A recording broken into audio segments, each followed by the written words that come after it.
يشاركنا الفرحة والسرور ونحن ندخل هذه المؤسسة، مؤسسة مختار السوسي. طبعا ألجها لأول مرة.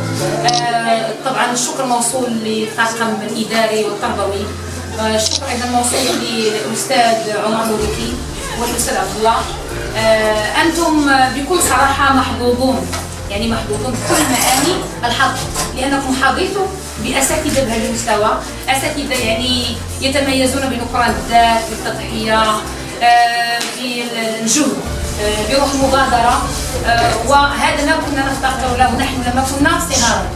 يعني جميل جدا أن تحظى بأستاذ يسعى ويبذل جهدا في التنشيط ويسعى بالحياة المدرسية، وطبعا لن تحس به إلا بعد مرور فترة زمنية إن شاء الله، بعد نجاحكم وولوج سلك إعدادي أو ثانوي تأهيل. طلبت مني أيها الصغير الجميل الوسيم أن أعرف بنفسي مع الأستاذة لينا حدادي، أستاذة مادة اللغة العربية بالثانوية الإعدادية محمد مبارك، ممارسة ومصاحبة أيضا دياليا. أكتب وأخربش كلمات، هناك من يسميها شعرا وهناك من يسميها خواطر، وأنا أسميها خواطر امرأة، وإن كانت على مستوى الدواوين هي عبارة عن شعر مصنفة بأنها شعرا. درست طبعا مسارا دراسيا تعليميا عموميا، حصلت على البكالوريا ثم على شهادة سلك الأول بجامعة بن زهر، ثم شهادة إجازة في مادة اللغة العربية وآدابها. بعدها مباشرة ولجت المركز التربوي الجهوي لمهن التربية والتكوين بإنسكان، ثم كان التعيين بمدينة قلميم. بعد قلميم كانت مديرية شركة بها.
لم يخن الصهيل بل آخيته.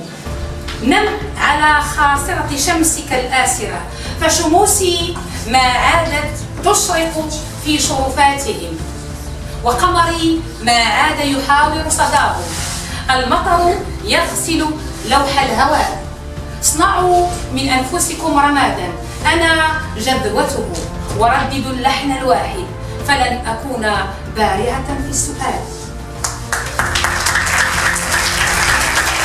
بالنسبة للنصيحة لكل متعلم ولكل طبعا راغب وهاوي للقراءة ولكل من يحس بأنه قادر على مواصلة الدراسة لابد أن يقرأ دون توقف.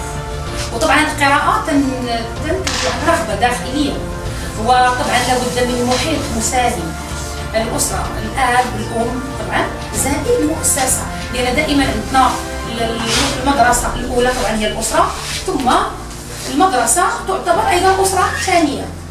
فإذا غاب هذا الدافئ داخل الأسرة فهو حاضر داخل المؤسسة. لا أعتقد على أن أستاذ أو أستاذ تدرسه ولا ترغب في يعني تعويدك على فعل القراءة.